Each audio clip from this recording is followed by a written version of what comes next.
So you want to own a ski resort, a whole mountain with your name on it, fresh snow every morning, a chairlift full of people who each paid just to ride to the top of something you own. And at the biggest resorts in America, a single day on that chairlift now costs $356. That is the most anyone on this continent has ever charged to go skiing. 10,000 people a day, at $300 a head. It feels like the lifts just print money every single time it snows. Sounds simple.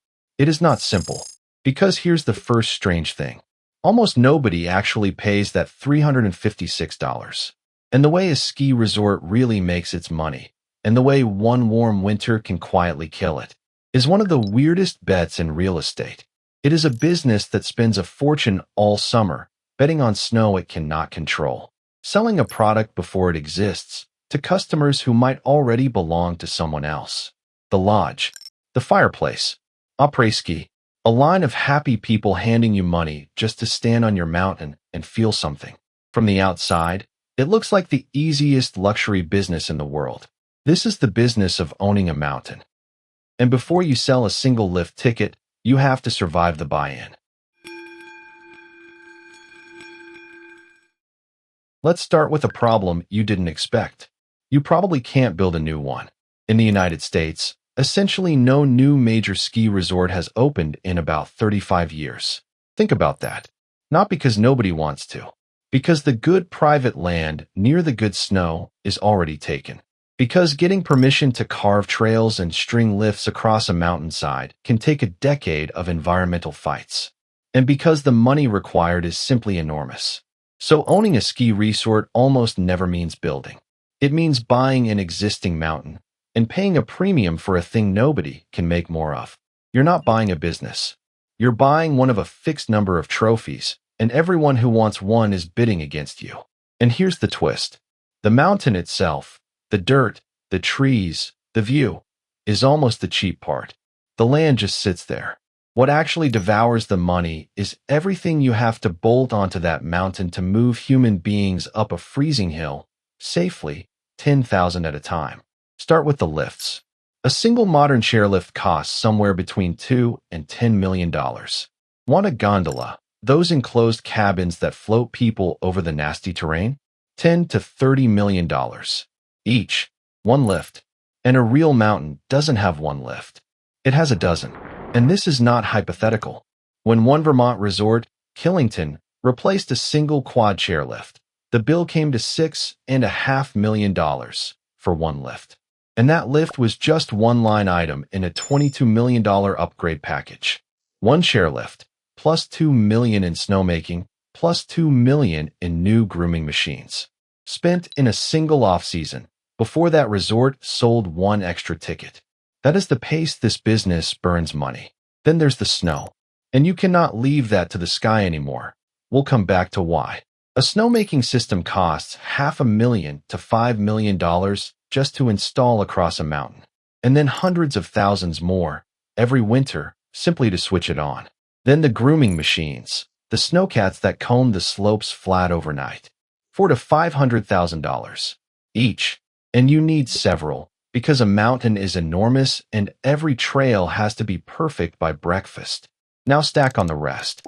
A base village, acres of parking, water rights, which in the dry mountain west can be their own war, ski patrol equipment, and insurance, because you are, legally, a company that straps people to fiberglass and sends them down a mountain at 40 miles an hour.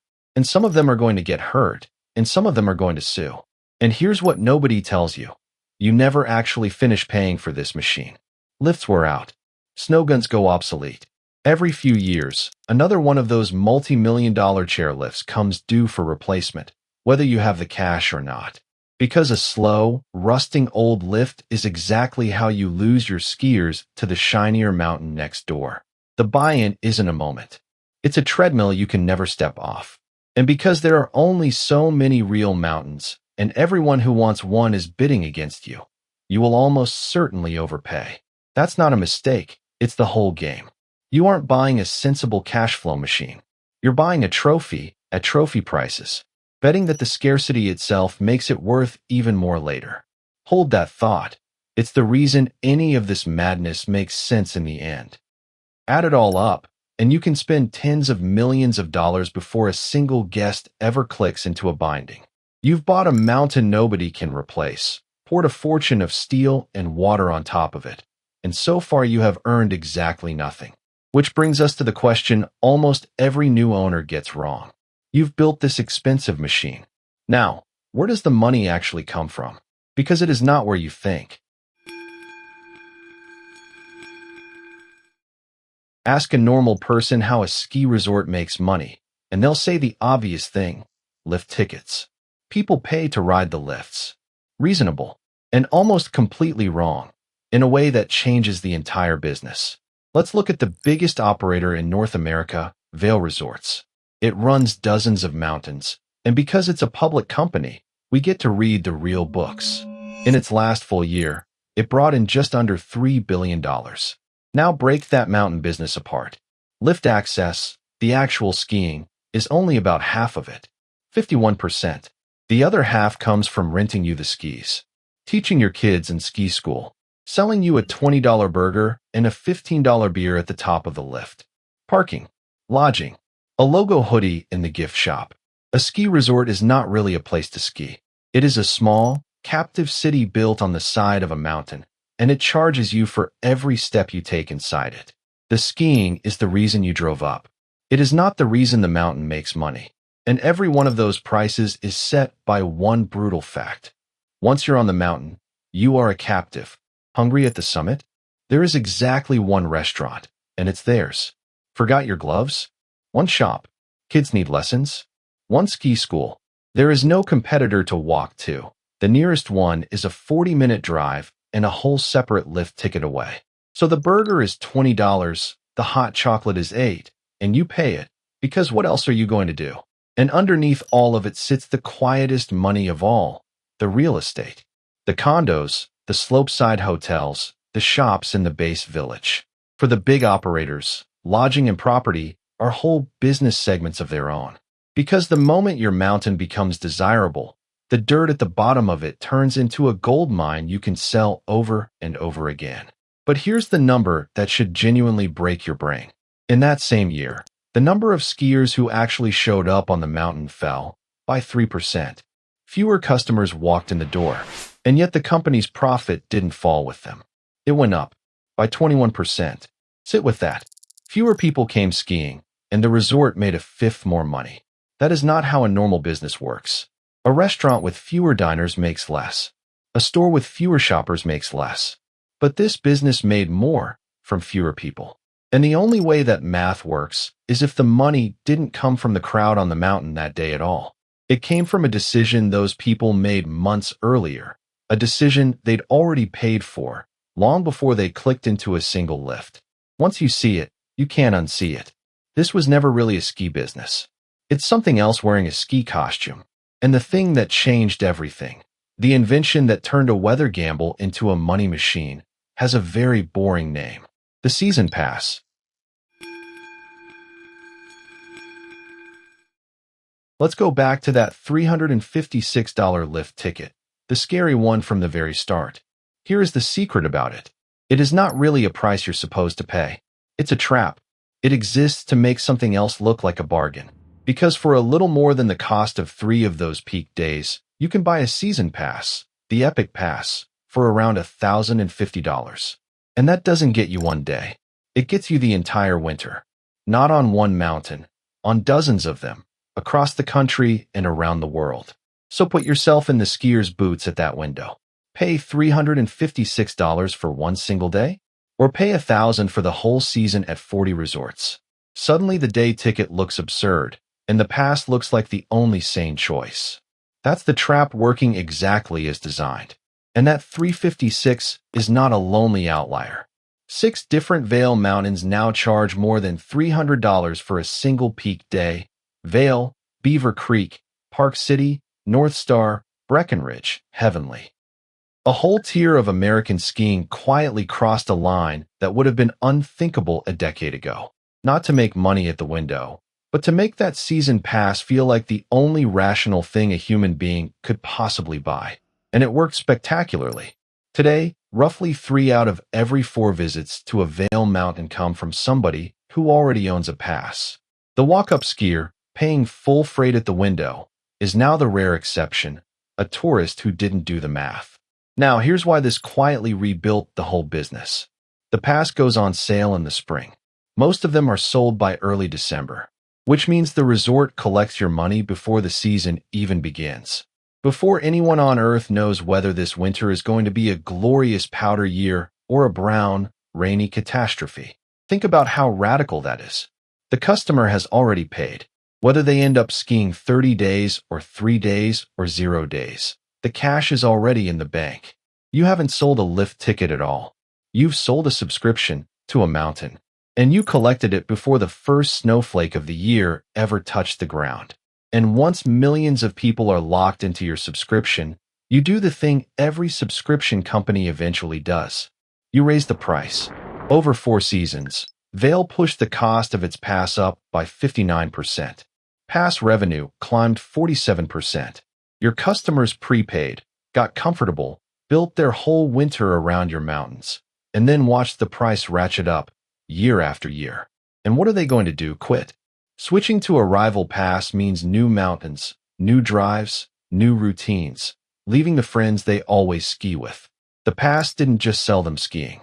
It captured their whole winter. That is a moat most companies would kill for. And it's more cunning than just a high number. Buy your pass in March, it's cheaper. Wait until the first snow falls and you feel the itch, it costs more. The app nudges you. The countdown timers tick. The price creeps upward as the season nears. The exact same dynamic pricing playbook the airlines run on you, pointed straight at your winter. But there's a dark side skiers complain about endlessly. The pass worked too well. When you sell millions of cheap season passes to the same famous mountains, everybody shows up on the same powder days. Lift lines that used to be 5 minutes stretch to 40. The mountain that sold you freedom is suddenly packed shoulder to shoulder. You prepaid to stand in a longer line. And you'll do it again next year, because your entire winter is already booked around it. So this is the real machine. Not tickets sold at a window. A subscription sold in advance at a price that climbs every year, with revenue locked safely in the bank before the weather even gets a vote. That is why fewer skiers can somehow mean more profit. It is, genuinely, the best business in all of skiing. So now let me show you the business hiding underneath it. The one quietly trying to bury you. Meet the cost machine your guests never see. Let's go back to snow, because this is where the money really burns. Remember, you can no longer trust the sky to deliver it. So when it won't, you make your own. And making snow is astonishingly expensive in 2 things nobody thinks about: water and power. A single resort can pump somewhere between 50 and 400 million gallons of water in one season, just to cover its trails in machine-made snow. That is not a typo. Hundreds of millions of gallons, drawn from rivers and reservoirs, sprayed into freezing air, and frozen into a surface you can ski on. And the electricity to run it is staggering. Across a full year, snowmaking eats about 18% of a resort's entire energy bill. But in the early months, October to January, when you're desperate to open for the holidays, it can be 67% of all the power the mountain uses. You are, essentially, running an industrial freezer the size of an entire valley. Then, every night, after the last guest drives home, the work starts. A fleet of those $500,000 snowcats crawls out across the dark mountain, headlights sweeping the snow, recombing every trail flat, so it's perfect by dawn. Guests never see any of it. They just wake up, look out the window at that perfect corduroy grooming, and assume it simply appeared overnight, like magic, for free. It is the single most expensive kind of free there is, a fleet of machines and a crew of people working all night, so the mountain looks effortless in the morning. To make it concrete, one single resort at Lake Tahoe uses 50 to 70 million gallons of water every year making snow. Enough to bury dozens of acres of mountain under 1.5 feet of the stuff. And nationwide, snowmaking is no longer a backup plan. It now props up about 9 out of 10 of America's ski areas.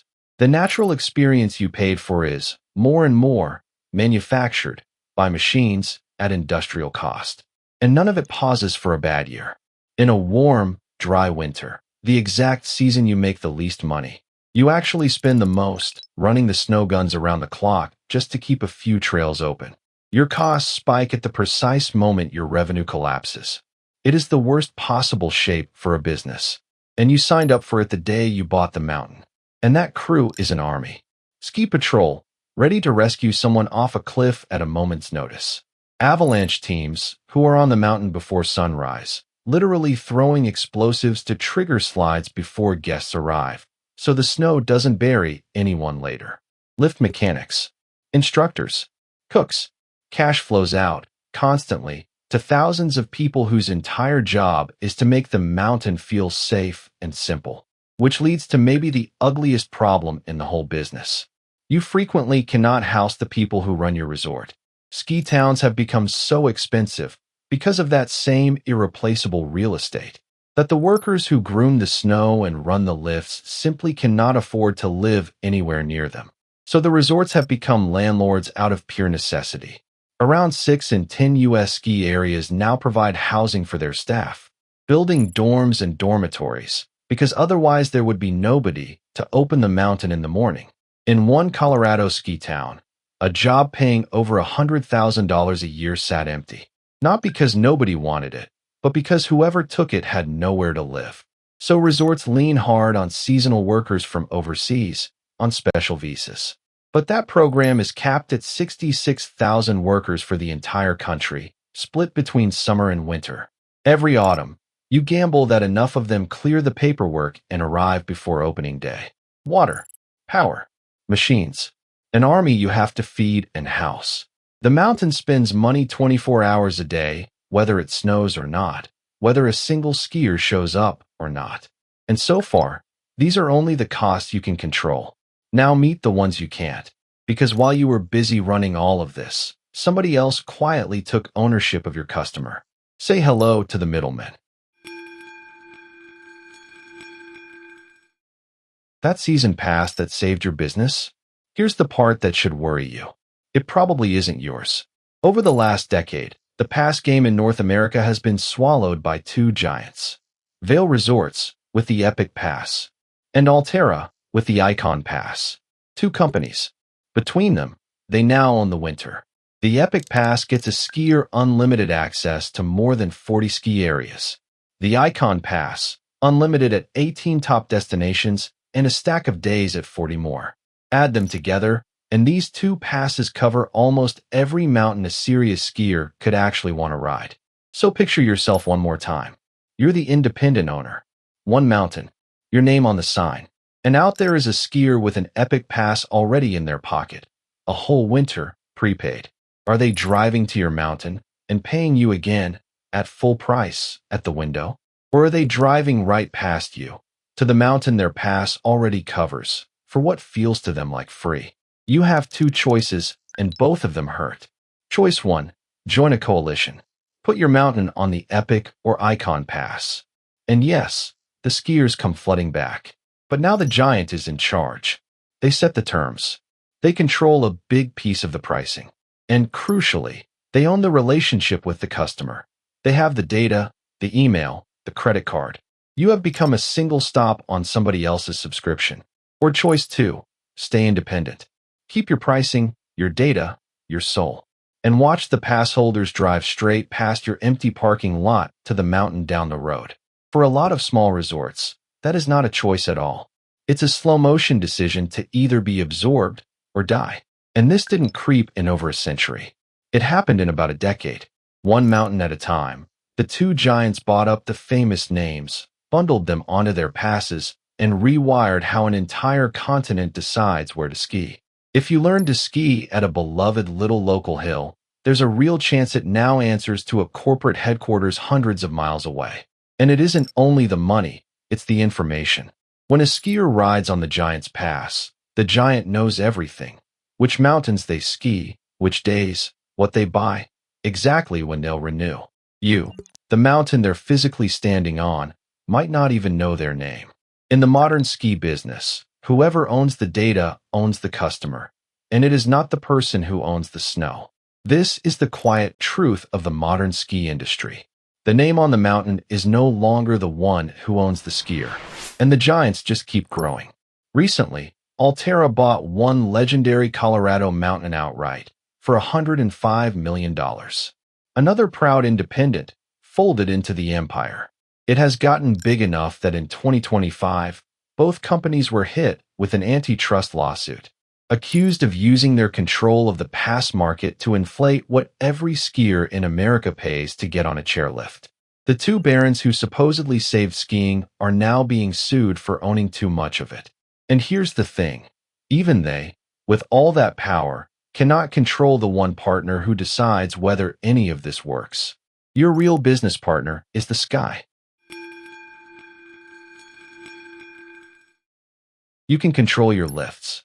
You can control your prices. You can control your staff. You cannot control the one single thing this entire business is built on, whether it actually snows. And lately, the sky has become a very unreliable partner. 2024 was the warmest year in recorded human history. And this isn't an abstraction for a ski resort. Across the country, the average ski season has already shrunk by roughly 5 to 7 days compared to the year 2000, and it keeps getting shorter. The warming already costs the U.S. ski industry an estimated $250 million a year in lost days and extra snowmaking. And on the current trajectory, that annual bill could climb toward $1.33 billion within a couple of decades. This exact threat is what the pass model was supposed to protect you from. Sell the whole season in advance, and a bad winter can't touch your revenue. In theory, think about what this does to your nerves as an owner. All summer and fall, you are spending, grooming budgets, snowmaking upgrades, hiring, marketing, laying out millions on pure faith. And you're betting every dollar of it on clouds you can't even see yet. Some years the snow comes early and deep, and you look like a genius.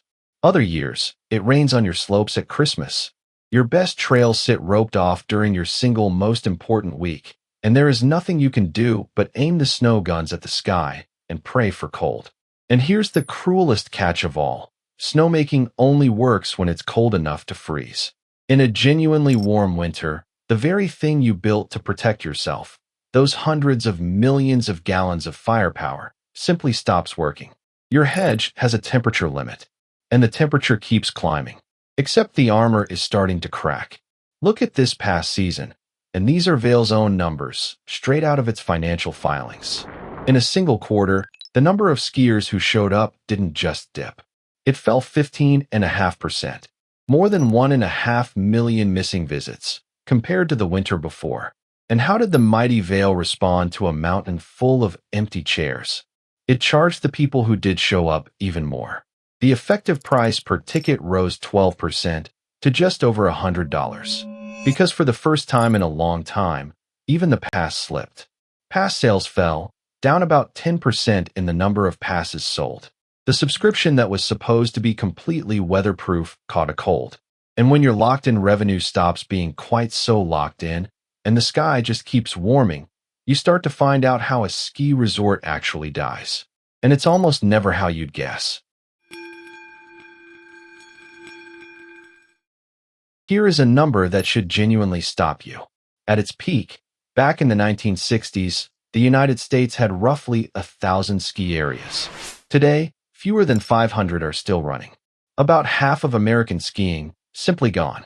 Little family hills and rope tows, their lifts left to rust quietly on hillsides all over the country. But here is the twist that makes the whole thing stranger. Skiing itself is doing fine. This past season, Americans took more than 60 million ski visits, one of the best totals ever recorded. The sport is not dying. The crowds are still there. What's dying is the independent owner. The mountains didn't vanish. They got swallowed. And a local mountain never dies in some dramatic avalanche. It dies quietly, almost politely. A couple of warm winters back to back. A creaky old lift that suddenly needs a $2 million rebuild the owner simply doesn't have. Insurance premiums that climb a little more every single year. And then one spring, the ropes just don't come down. The lodge stays shuttered. The little ski school never reopens. A place where 3 generations of a town learned to ski becomes nothing but a scarred hillside with a rusting steel cable running up the middle of it. Now multiply that one quiet death by 500, and you're looking at the real, unspoken history of American skiing. Because the thing that actually kills a ski resort is almost never empty slopes. It's the mountain of fixed costs, the lifts, the snowmaking, the staff, all of it, combined with the debt you took on to buy the whole thing in the first place. It just sits there, humming, waiting for one bad winter to bury you. And the greatest example in the entire business has a name: IntraWest. In 2006, IntraWest was the largest mountain resort empire in North America. A whole portfolio of famous mountains and the glittering base villages built around them. A hedge fund bought the entire thing for $2.8 billion, and it paid for roughly half of that enormous price with debt. And then 2008 arrived. The financial crisis hit. Real estate collapsed. The luxury condos in those base villages stopped selling. Skiers pulled back on expensive trips. Revenue softened everywhere at once. But the debt? The debt did not care. The debt kept demanding to be paid.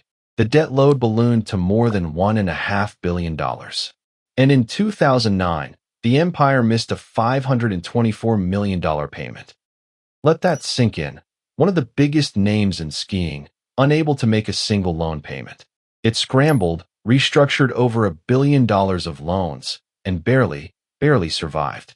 Brought to its knees, not by bad snow, not by empty lifts, but by the check it wrote to buy the mountains in the first place.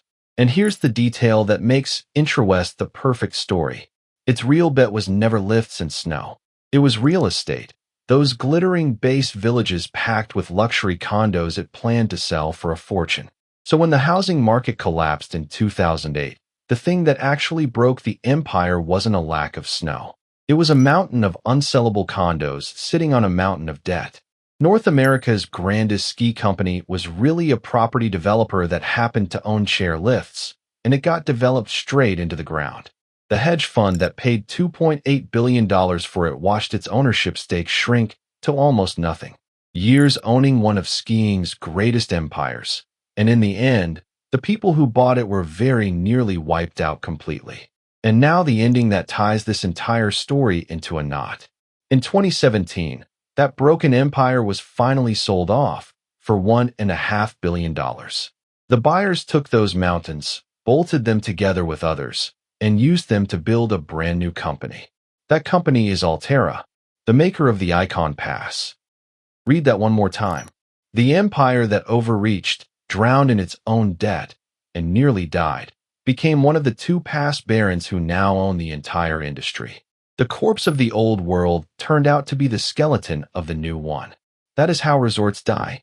And after all of this, the fortune to enter, the cost machine, the giants, the warming sky, the debt, you'd be forgiven for asking the obvious question. Why would anyone, ever, still want to own one of these? And the answer is the whole point. It comes right back to the very first thing we said. They aren't making any more of them. No major new resort in about 35 years. Which means every single mountain that already exists is, functionally, the last of its kind, a piece of the planet with a permanent, fixed edge drawn around it. You cannot manufacture another Aspen. You cannot 3D print another Vail. And scarce things climb. Prime ski real estate has jumped roughly 150% in value over 20 years.